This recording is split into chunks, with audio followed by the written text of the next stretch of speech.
I'm attempting to complete every single Gamecube game, and I'm using a random number generator to pick the next game.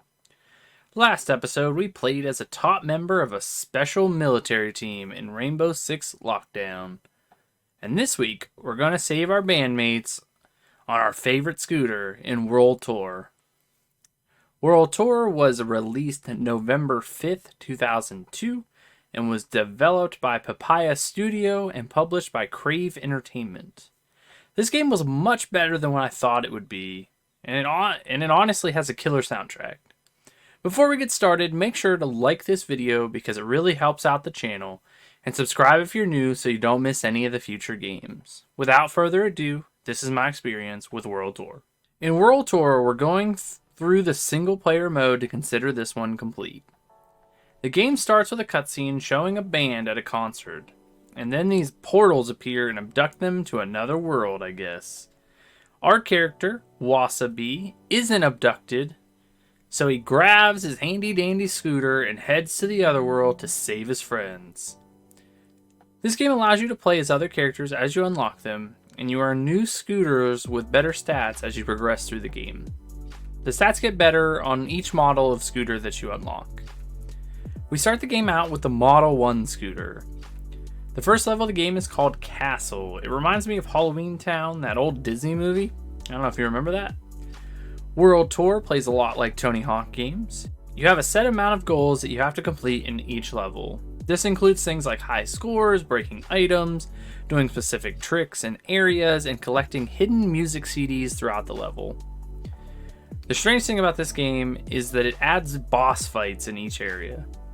In Castle, the first bosses are the Hunchback and Frankie. He's Frankenstein. I found this super strange, but it was a cool little twist on this genre of game. When attacking the bosses, you have to jump at them on your scooter and do a trick. This does damage to them, and eventually they go down and you collect keys to open a hidden area in the level. You have to beat both bosses in the same run for this to happen, but once you do it once, the hidden area stays unlocked forever. In each area, there are these power-ups that allow your character to increase their special meter. And then there's these blue scooter items that once you collect 20 of them, you unlock a new scooter to use. I really like that you have to work to get better scooters in this game. They're not just unlocked as you do objectives. Your character has a health meter determined by the skull at the top left of the screen. Once you run out of the meter, the round will end, even if you have time. Crashes and being attacked by bosses causes us to go down, but bosses are usually the only thing that will cause you to have to restart a run. Once you find the hidden area, you have to destroy the transmitter to unlock the race mission for each level. I didn't do these while playing, but found out later just how important the races are for progressing through the game. Once we complete so many objectives, we unlock the next level. Level 2 in this game is called Theme Park. In Theme Park, it's more of the same stuff. Theme Park is just a theme park that has like rides and attractions. I would compare it to like a Disney, like if Disney was broke. The bosses in this level that we have to defeat are called Flamboyant Flamer, who's a fire breather, and Crazy H, which I would think is a mascot for the theme park, but I'm not sure. He kind of looks like a motor, I guess. I don't really know. Just a red guy with stacks coming out of the top of his head is what he looks like. This was the first boss fight that took me down and made me restart the level. Once we beat both of them, we unlock the hidden area behind a waterfall and destroy the transmitter. This unlocks the race mission for this level, and after completing a few more objectives, we unlock level 3 called Suburbia. Suburbia is exactly what it sounds like. It's a neighborhood with a bunch of houses and swimming pools. It's something I would fully expect to see in a game like this. Tony Hawk has these levels, and so does usually all the rip-off games. The bosses we have to take out in this level are a crazy Girl Scout that throws cookies at you, and a mailman with a broken foot. We also got to knock over a radio tower in this level. Once we defeat the broken foot mailman, we get to the second key for the hidden area, and then we go in and destroy the transmitter. This hidden area is like inside of a mansion. This level was pretty uneventful, but a good level overall. Once we complete enough objectives, we unlock the next level called City in the Sky. City in the Sky is a weird level. We have a bunch of giant vines growing everywhere and windmills placed around the area. This reminds me of a place that would be at the top of a beanstalk or something. Very weird level choice. The two bosses in this level are Venus, which is a monster plant that shoots poison clouds at you, I guess. And Gear Robot, which looks like the most basic robot man ever. We beat the bosses in this level and get to the hidden area to destroy the transmitter, but our scooter is not good enough to get to the height that we need to do this. So I had to skip it for this level and come back later. But we did get to do this handstand manual down a hill in this level. Pretty cool.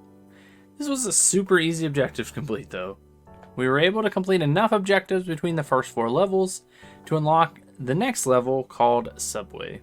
In Subway, the area has 2 major areas. A giant boat and then a section that has subway cars. It's pretty much what you think it would be like. The boss in this area are Purple Silky, which is a stereotypical pimp character. And the other boss is called the Mad Copper, which is just a stereotypical cop. They went really basic in this level. The cop has this AoE attack that is really annoying, but overall the boss fights in this level are super simple. We unlocked a new scooter in this level called the Model 2. It's faster, we can get more air when hitting ramps with this. Once the bosses are taken out, we unlock the hidden area. In this level, we destroy the transmitter and unlock the race mission. Once we hit this massive combo, we get the last objective we need to unlock the next level called Deep Water Rig. In Deep Water Rig, you play in an area that I would describe as an underwater base. It's super strange, but I like the design. It looks kind of like a space station in a way, but it's underwater. The bosses in this area are the diver that has an AoE attack, but it isn't much different from the cop in the previous level. And the second boss is a squid man that looks more like an alien than anything else. He's pretty easy to take out. I went back and completed some more objectives in previous levels with the better scooter, and we came back to this level to take out the bosses and destroy the transmitter to get the race mission for this level. This gave us enough objectives complete to unlock the next level called Movie Set. Movie Set is exactly what you would think. It has a bunch of different sets around the area for different movies. Like the moon landing, a train area, a swamp area, a giant UFO that you can grind on. It's a pretty decent level. The bosses in this level are the Crazy Director, which shoots like a slow beam from his megaphone. It's a hard attack to avoid when trying to attack him. The second boss is a space alien, which looks like a person in a bad costume. It's just a purple alien with a laser gun. Pretty underwhelming. We beat both of these bosses after a few tries, and unlock the hidden area off to the side of the level and destroy the transmitters to unlock the race. At this point, I found out that the races in this game allows you to race a sea creature on a scooter. And if you beat it, then it transforms back into one of the members of the band. This not only unlocks the character to play as, but every time you unlock a member, the stats increase for every character, which makes things a lot easier. I would say that I completed this game on hard mode because I didn't do this until the last area of the game required me to do so. The races are short and you basically just have to grind and use your special meter to boost down the track. This was actually really fun and it changed the game up. We unlocked the lead singer first, her name is Roxy, and then we went through and unlocked the other members of the band, one after another. Once we do the final race, we get a cutscene from the evil professor inviting you to his lair in Tibet. This was super random, and at this point I didn't even know that the professor was a character in the game. I don't know if I missed it, but I did not see him at any point. But I guess he was behind all the bad things happening in each of the level. So we were able to unlock the final level now, and it only has 2 objectives. The first area you have is a big area that you have to beat 3 bosses in a row within 4 minutes. This took me a while to complete, but I did end up getting it and found out that this was a bonus mission, and it didn't help us complete the game. In Tibet, the only objective is to get a high score of 1 million points within a 1-minute run. This was super difficult because I didn't want to just go in and do one giant stationary land trick to get the high score. I will show you the run that I got it in because it's pretty short, but I felt like it was great. I felt like I did really good on this run.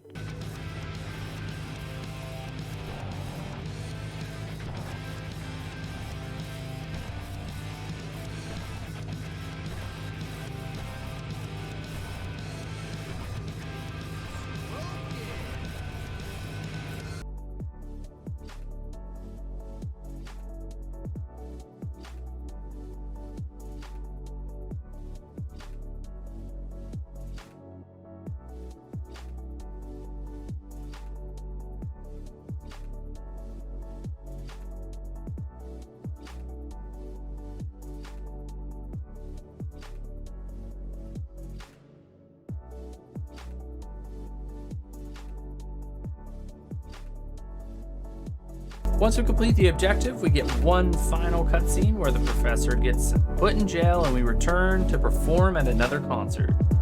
I don't know if this is the same concert because it kind of looks the same, but I don't know the time frame in which this game takes place. Roxy invites us on stage and we play a song that we know, apparently. It's a super weird way to end the game, and then the credits roll. I honestly would actually recommend this game because it is one of the better Tony Hawk style games. I haven't heard of it before playing it, but it was a good time. The soundtrack's pretty good in this game, and as you collect the music CDs, you get new music to listen to. So you don't have to just listen to the same small set of songs throughout the whole time you're playing. And that's the episode. If you want to know what game we're playing next, stick around. If not, thanks for watching, and we'll see you in the next one. And we're going to find out what we're playing next in 1, 2, 3. 278. 278. Micro Machines. It's our first PAL game. So Micro Machines it is. I might have to do some actual looking for this, but should be cool. I'm down for a racing game. I don't think we've had one yet, so that is what's next is Micro Machine.